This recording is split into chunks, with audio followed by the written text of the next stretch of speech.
कल्याणमधील 12वे गाव येथे जेसीबीचे काम सुरू असताना जेसीबीची बकेट लागून एक नाग जखमी झाल्याने स्थानिक रहिवाशांनी वॉर फाउंडेशनच्या मदत क्रमांकावर संपर्क साधला। तेव्हा सर्पमित्र पार्थ पाठारे व तन्मय माने हे घटनास्थळी पोहोचले।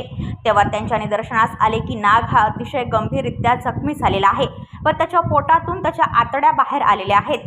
तेव्हा त्यांनी अगदी सुरक्षितरित्या नागाला अजून कोणतीही इजा न होऊन देता त्याचा बचाव केला व वन परिक्षेत्र अधिकारी कल्याण RN सने व वनपाल RD शिंदे यांच्या मार्गदर्शनाखाली त्वरित पुढील उपचारासाठी तज्ञ पशुचिकित्सक डॉक्टर धर्मराज रायबोले यांच्याकडे घेऊन गेले। जखमी नागाची अतिशय सावधपणे योग्य ती शस्त्रक्रिया व औषधोपचार करण्यात आला।